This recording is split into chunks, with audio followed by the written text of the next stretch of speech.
Hi my dear friends, എല്ലാവർക്കും ഒരിക്കൽ കൂടി MP ക്ലാസ് റൂമിലേക്ക് സ്വാഗതം.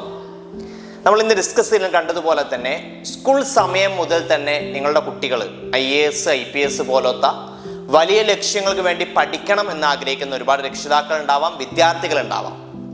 അത്തരം ആളുകൾക്ക് വേണ്ടിയുള്ള നമ്മുടെ പ്രോഗ്രാമാണ് IAS ജൂനിയർ കോഴ്സ് എന്ന് പറയുന്നത്. 5ാം ക്ലാസ് മുതൽ +2 വരെയുള്ള ക്ലാസ്സിലുള്ള കുട്ടികൾക്കായിട്ട് വ്യത്യസ്ത ഗ്രൂപ്പുകളായിട്ടുള്ള പ്രോഗ്രാമുകൾ നടക്കുന്നുണ്ട് IAS ജൂനിയർ കോഴ്സിൻ്റെ ഭാഗമായിട്ട്. അതോ സ്കൂൾ സമയം മുതൽ ഇപ്പോൾ നമുക്കറിയാം, മുമ്പത്തെ പോലെയല്ല, ഹൈലി കോമ്പറ്റീറ്റീവ് എക്സാം ആണ്, അല്ലെങ്കിൽ ഹൈലി കോമ്പറ്റീറ്റീവ് വേൾഡ് ആണ്. അതുകൊണ്ട് തന്നെ നമ്മുടെ ചെറിയ പ്രായം മുതൽ തന്നെ കുട്ടികൾ എന്ത് ചെയ്യുക, വലിയ ലക്ഷ്യങ്ങൾ നേടാൻ വേണ്ടി അവരെ മാനസികമായിട്ടും അതുപോലെ തന്നെ പഠനപരമായിട്ടൊക്കെ തയ്യാറെടുപ്പിക്കുന്നതിന് വേണ്ടിയുള്ള ഒരുപാട് പ്രോഗ്രാമുകളുണ്ട്. അത്തരത്തിൽ എല്ലാവരും, പല ആളുകളും അത്തരത്തിൽ എന്താണ് പഠിക്കുന്നവരാണ്, അല്ലെങ്കിൽ ആ രീതിയിൽ ചിന്തിക്കുന്ന രക്ഷിതാക്കളും വിദ്യാർത്ഥികളാണ് ഇപ്പോൾ ഉള്ളത്.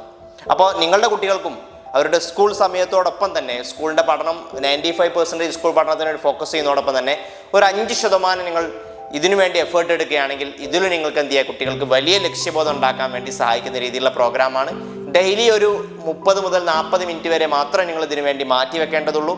അതുപോലെ തന്നെ വീക്കിലി സ്കൂളില്ലാത്ത ദിവസങ്ങളാണ് ക്ലാസ് ഇതിൻ്റെ ഭാഗമായിട്ട് പ്രൊവൈഡ് ചെയ്യുന്നത്. ഓൺലൈൻ ക്ലാസ് ആയതുകൊണ്ട് തന്നെ പ്രത്യേകിച്ച് വീട്ടിലിരുന്നുകൊണ്ട് തന്നെ പഠിക്കാവുന്ന, അല്ലെങ്കിൽ വിരുന്ന് പോകുന്ന സമയത്തോ മറ്റുള്ള ഏത് പ്രവർത്തികൾക്കിടയിൽ നിങ്ങൾക്ക് എന്ത് ചെയ്യുക, ഏത് സ്ഥലത്താണെങ്കിലും അവിടെ നിന്ന് പഠിക്കാൻ പറ്റും. വിദേശത്തുള്ളവർക്കും സ്വദേശത്തുള്ളവർക്കൊക്കെ എന്ത് ചെയ്യുക, ജോയിൻ ചെയ്യാൻ പറ്റുന്ന രീതിയിലാണ് നമ്മുടെ IAS ജൂനിയർ കോഴ്സ് പ്രോഗ്രാം ഒരുക്കിയിട്ടുള്ളത്. അതിൽ തന്നെ 2 പ്രോഗ്രാമുകളുണ്ട്. ഫൗണ്ടേഷൻ ക്ലാസ്, ഇൻഡിവിജ്വൽ മെൻറ്ററിങ്, രണ്ടും ജോയിൻ ചെയ്യുക. അതിൽ ഏതെങ്കിലും ഒന്ന് മാത്രം ജോയിൻ ചെയ്യാനുള്ള ഓപ്ഷൻസും കാര്യങ്ങളൊക്കെ ഉണ്ട്. അതിൻ്റെ ഭാഗമായിട്ട് നമ്മൾ പ്രധാനമായിട്ട് പ്രൊവൈഡ് ചെയ്യുന്നത് ഏറ്റവും ഇമ്പോർട്ടൻ്റ് ആയ കാര്യം എന്ന് പറയുന്നത് ഡ്രീമിംഗ് ആൻഡ് ഗോൾ സെറ്റിംഗ് ആണ്. ഈ ചെറിയ പ്രായത്തിൽ തന്നെ വലിയ ലക്ഷ്യങ്ങളെ കുട്ടികൾ എന്ത് ചെയ്യുക, സ്വപ്നം കാണിക്കുകയും അതിനുവേണ്ടി അവരെ ലക്ഷ്യബോധം ഉണ്ടാക്കി ഗോൾ സെറ്റിംഗ് നടത്തുക, ലക്ഷ്യം രൂപീകരണം നടത്തുന്ന പ്രോഗ്രാമാണ് അതിൽ ഏറ്റവും ഇമ്പോർട്ടൻ്റ് ആയിട്ട് നടക്കുന്ന സെഷൻസ് എന്ന് പറയുന്നത്. അപ്പോൾ വലിയൊരു ലക്ഷ്യബോധം കുട്ടികൾക്ക് ഉണ്ടായിക്കഴിഞ്ഞാൽ സ്വാഭാവികമായിട്ടും ആ ലക്ഷ്യം നേടാൻ വേണ്ടി കുട്ടികൾ എന്ത് ചെയ്യും, തയ്യാറെടുപ്പ് നടത്തും, അല്ലെങ്കിൽ മാനസികമായിട്ടും അതുപോലെ തന്നെ അക്കാദമിക് ലെവലിൽ എന്ത് ചെയ്യും, അതിനുള്ള ശ്രമങ്ങൾ അവരുടെ ഭാഗത്ത് നടത്തും. അത് സ്വാഭാവികമായിട്ടും അവരുടെ പഠനത്തെ, ഓൾറെഡി അക്കാദമിക് ലെവൽ സ്കൂൾ പഠനത്തെയും മറ്റുള്ള പഠനത്തെയൊക്കെ എന്ത് ചെയ്യും, അത് ഹെൽപ്പ് ചെയ്യുന്നുള്ളതാണ്, അതിൻ്റെ ഇമ്പ്രൂവ്മെൻ്റൊക്കെ അത് സഹായിക്കും എന്നുള്ളതാണ്. അപ്പോൾ അത്തരത്തിലുള്ള ഡ്രീമിംഗ് ആൻഡ് ഗോൾ സെറ്റിംഗ്, കൂടാതെ ലിസണിങ്, റൈറ്റിംഗ്, റീഡിങ്, സ്കിൽ ഡെവലപ്മെൻറ്റുകൾ, അപ്പോൾ അതുപോലെ തന്നെ നമ്മളുടെ പരന്ന വായന ഉണ്ടാക്കുന്ന രീതിയിൽ ഒരു വർഷം കൊണ്ട് 50 പുസ്തകം ടാർഗറ്റ് ചെയ്ത് വായിക്കുന്ന പ്രോഗ്രാമുകൾ, കൂടാതെ പത്രം വായന ശീലമാക്കി. പല രക്ഷിതാക്കളും പരാതിയായിരിക്കും, വീട്ടിൽ പത്രം വരുന്നുണ്ട്, കുട്ടികൾ തൊട്ട് നോക്കുന്നില്ല. അങ്ങനെ പത്രം ഇട്ടതുകൊണ്ട് ജസ്റ്റ് കുട്ടികൾ വായിക്കണം എന്നില്ല. എന്തുകൊണ്ട് പത്രം വായിക്കണം, പത്രം വായിച്ചു കഴിഞ്ഞാൽ ഗുണങ്ങൾ എന്തൊക്കെ, അവരുടെ ലക്ഷ്യത്തെ അതെങ്ങനെയൊക്കെ സഹായിക്കും തുടങ്ങിയ കാര്യങ്ങളെ കുട്ടിയിലൊരു ബോധം ഉണ്ടാക്കിയെടുത്തിട്ട് കുട്ടിയെ മോട്ടിവേറ്റ് ചെയ്യിപ്പിച്ചാണ് നമ്മൾ എന്ത് ചെയ്യേണ്ടത്.